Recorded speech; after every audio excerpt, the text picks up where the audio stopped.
শাশুড়ি মাকে গোসল করাতে গিয়ে এমন একটা সত্য জানতে হবে তা কখনো কল্পনাই করি। বলতে পারেন শাশুড়ি মায়ের গোপন কথাই বেরিয়ে এলো। আমার নাম মীরা। বিয়ের পর আজ প্রায় 8 মাস হলো আমি এই বাড়িতে বউ হয়ে এসেছি। বড় একটা পুরনো দোতলা বাড়ি আমাদের। আমার শ্বশুর মারা গেছেন অনেক বছর হয়ে গেছে। এখন বাড়িতে আমরা 4 জনই থাকি। আমি আর আমার স্বামী রানা, ছোট ননদ রিমা আর আমার শাশুড়ি, আমরা একসাথেই থাকি। আমার শাশুড়ি মায়ের বয়স প্রায় 60-এর কাছাকাছি, কিন্তু গত 2 বছর ধরে তিনি খুবই অসুস্থ, ঠিক মতন হাঁটতে পারেন না। বেশিরভাগ সময়ই তাকে বিছানায় থাকতে হয়। তাই বাড়ির সমস্ত কাজকর্ম আমিই করি। আমার শাশুড়ি মাকে সবকিছুই এগিয়ে দিতে হয়, যেমন খাওয়া দাওয়া এগিয়ে দিতে হয়, গোসলের সবকিছু এগিয়ে দিলে সে একা একাই গোসল করে আসতে পারে। একদিন দুপুরের ঘটনা, সেদিন আকাশ হালকা মেঘ ছিল। আমি রান্না বান্না শেষ করে ঘরে এসে দেখি শাশুড়ি মা আমাকে ডাকছেন, মীরা মা এদিকে একটু আসতে পারো। আমি কাছে যেতেই আমার শাশুড়ি মা একটু লজ্জা পেয়ে বলল, তুমি আমাকে একটু গোসল করিয়ে দিতে পারো? অনেক দিন ধরেই গায়ে একটু সাবান দিয়ে গোসল করতে পারি না, ভীষণই অস্থির লাগছে।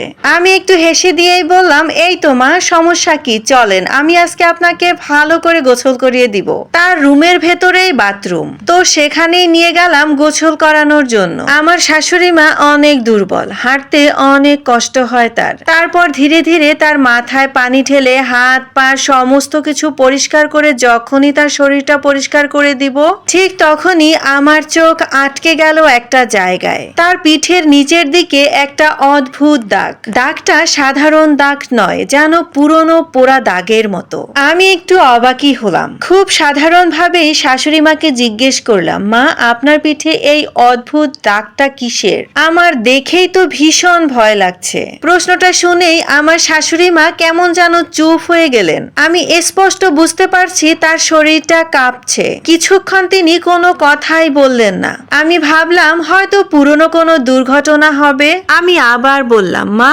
আপনার এই জায়গার ভিতরে ব্যথা করে নাকি? আমার শাশুড়ি মা বললেন, মীরা তুমি এই দাগের কথা কাউকে কখনো বলবে না। আমি অবাক হলাম, জিজ্ঞেস করলাম, কেন মা? তিনি দীর্ঘশ্বাস ফেললেন, তার চোখে অদ্ভুত একটা ভয়। আমার শাশুড়ি মা বললেন, এই দাগটার কথা এই বাড়িতে কেউ জানে না।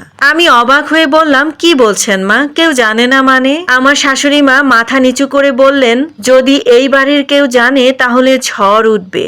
আমি একটু হেসে দিয়ে বললাম, আরে মা এটা এমন কি ব্যাপার? কিন্তু তিনি এবার আমার হাত শক্ত করে ধরলেন, তার হাত একদমই ঠান্ডা। আমার শাশুড়ি মা বললেন, মীরা তুই অনেক ভালো মেয়ে, তাই তোকে বলছি। আমার শাশুড়ি মা খুব আস্তে আস্তে বললেন, এই দাগটা আগুনের নয়। তিনি কয়েক সেকেন্ড চুপ করে থাকলেন, তারপর এমন একটা কথা বললেন যেটা শুনে আমার রীতিমতো মাথাটা ঘুরছে। এই দাগটা হয়েছে যখন আমাকে মেরে ফেলতে চেষ্টা করা হয়েছিল। আমার হাত থেকে মগটা ঠাস করে নিচে পড়ে গেল। কি বলছেন এসব মা? কে আপনাকে মেরে ফেলতে চেয়েছিল? আমার শাশুড়ি মা আমার দিকে তাকালেন, চোখে পানি টলটল করছে। আমার শাশুড়ি মা বললেন, এই বাড়ির একজন। আমার গলাটা রীতিমতো শুকিয়ে গেল। আমি ধীরে ধীরে বললাম, কে মা? আমার শাশুড়ি মা কোনো উত্তর দিলেন না, বরং বললেন, যেদিন তুই পুরো সত্যিটা জানবি তুই নিজেই অবাক হয়ে যাবি। আমি কিছু বলার আগেই বাইরে থেকে রিমার ডাক এলো। ভাবি ভাবি বলে ডাকছে। আমি বললাম, কি হয়েছে? রিমা বলল, ভাইয়া এসে গেছে।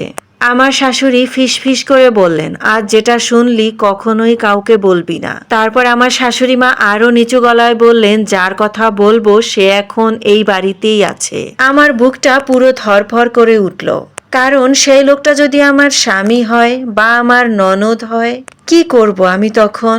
যাই হোক, ওদিক থেকে রানা আমাকে ডাকছে। আমার রানার দিকে তাকিয়ে হঠাৎ মনে হলো এই বাড়িতে একটা রহস্য লুকিয়ে আছে, যেটা জানলে হয়তো এই বাড়ির পুরো চিত্রটাই বদলে যাবে। আর সেই রহস্যের শুরু আমার শাশুড়ির পিঠের ওই দাগ দিয়ে।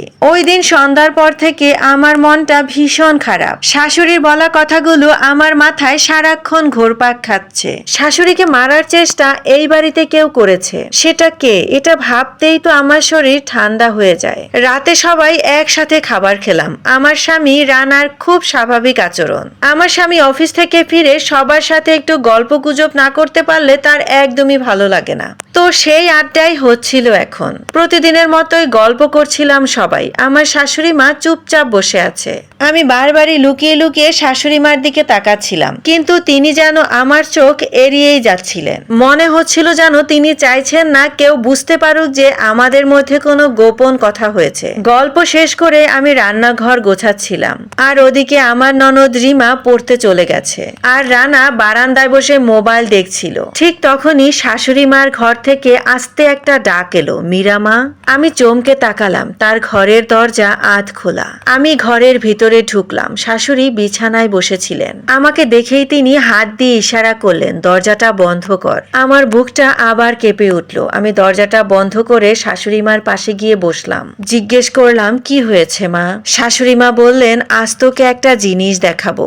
আমি আরো অবাক হলাম, কি দেখাবেন মা? তিনি ধীরে ধীরে বিছানার নিচে হাত ঢুকালেন। সেখান থেকে একটা পুরনো লোহার ট্রাঙ্ক বের করলেন। আমি এই ট্রাঙ্কটা আগে কখনো দেখিনি, বেশ পুরনো। শাশুড়ি মা আমাকে বললেন, ওটা খুলে দে। আমি ট্রাঙ্কের তালাটা ধীরে ধীরে খুললাম। ঢাকনা তুলতেই একটা পুরনো কাপড়ের গন্ধ বেরোলো। ভেতরে কয়েকটা পুরনো শাড়ি, কিছু কাগজ আর একটা ছোট্ট কাপড়ের প্যাকেট ছিল। শাশুড়ি মা বললেন, ওই কাপড়টা খুলে দেখ। আমার হাত থরথর করে কাঁপছিল। আমি কাপড়টা খুললাম। ভেতরে একটা পুরনো ছবি। ছবিটা দেখে আমি থমকে গেলাম। ছবিতে একজন তরুণী মহিলা দাঁড়িয়ে আছে, আর তার পাশে একজন যুবক। দুজনেই খুব হাসি খুশি, কিন্তু আমার চোখ আটকে গেল অন্য জায়গায়। মহিলাটা দেখতে একদম আমার শাশুড়ির মতো, কিন্তু এই সুদর্শন যুবক, ইনি কে? শাশুড়ি মাকে জিজ্ঞেস করলাম, এটা তো আপনি, তাহলে এই লোকটাকে? শাশুড়ি মা বললেন, হ্যাঁ এটা আমি, কিন্তু এই লোকটা।